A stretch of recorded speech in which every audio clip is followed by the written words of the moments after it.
Donc là, on est à la Villa Chen. Ouais. C'est une galerie d'art. Tu peux m'expliquer un petit peu Moi, j'ai rencontré la Villa Chen grâce à Nathan, qui est le propriétaire, voilà, qui vient de sortir.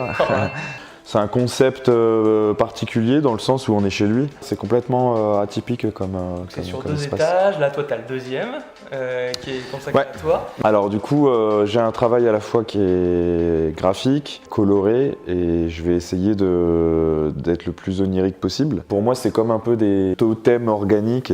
On va retrouver des escaliers, ça monte, ça descend, on va retrouver des jarres. On a clairement un clin d'œil à Matisse aussi pour le côté végétation. Ouais. On va retrouver mes profils qui sont là quand même pour humaniser aussi l'œuvre, des éléments donc qui sont forts et où je mets beaucoup de symbolique derrière chaque élément. C'est-à-dire que par exemple, je viens d'Avignon, donc je mets beaucoup des bouts de rempart en fait avec des alcôves et tout.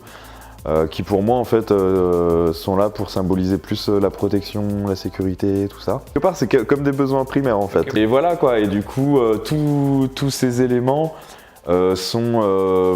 s'imbriquent entre eux et permettent aussi de créer une lecture et de raconter une histoire en fait.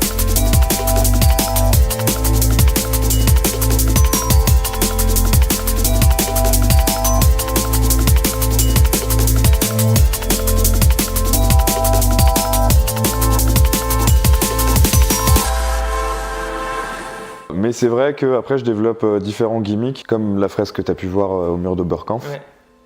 Et c'est un peu aussi les nouveaux travaux. Donc ça ne veut pas dire que je vais exclure la couleur pour autant.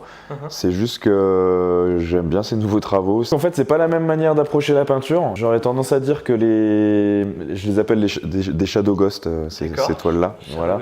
C'est un travail sur l'ombre, un peu comme des ombres chinoises, un peu quelque part. Je minimalise vraiment le trait dans ce travail-là, où on retrouve des formes et des symboles qui sont récurrents dans mon travail, mais que je peux aussi mettre en avant sur une toile ou un mur plus coloré. Voilà.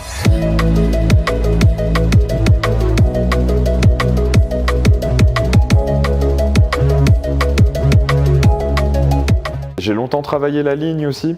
Ça m'a permis de continuer avec cette récurrence de symboles. Et en fait, moi aussi, ça m'a surtout permis de continuer à intervenir dans la rue. Parce que si on parle d'art urbain, en fait, là, ok, on est dans un super lieu, j'expose et tout, mais pendant X temps, j'étais un bon tagueur.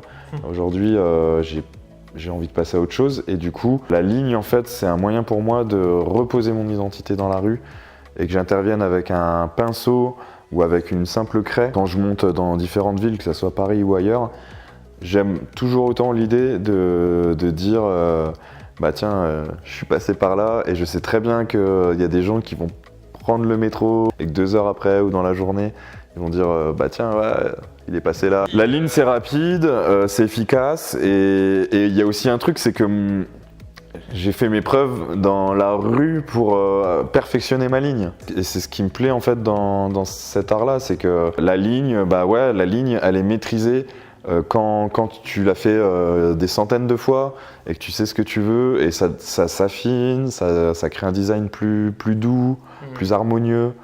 Et quand tu arrives à ce stade-là, c'est que tu as compris en fait.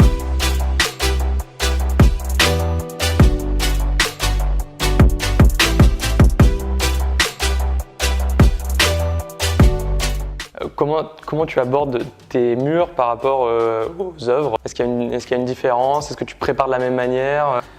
Par exemple, le mur là, de Colmar. Pour le coup, le mur de Colmar, je l'ai un peu abordé comme une toile en fait.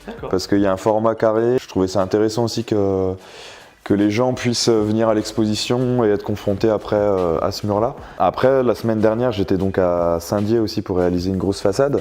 Et pour le coup, là, je prends en considération l'espace et aussi les couleurs qu'il y a autour de moi et comment agencer son dessin avec des angles aussi sur la façade, c'est pas évident. Là, de ce point de vue-là, c'est pas forcément tout pensé en amont au niveau des couleurs, de la géométrie. Donc tu as une trame Moi, je travaille avec un sketch que j'ai envie de mettre sur le mur, mais je sais qu'il y aura une marge d'erreur et de liberté en fait que je me laisse aussi. Tout le temps. Bah ouais, parce qu'en fait, sinon je prendrais un vidéoprojecteur et ça m'amuse pas en fait de faire que du remplissage. J'ai vraiment envie d'être confronté au problème de l'échelle de l'œuvre. C'est-à-dire que quand tu pars d'une feuille A4 et que tu dois le retranscrire sur une façade de 18 mètres, tout est dans l'échelle, mais c'est ça qui est intéressant en fait, quoi.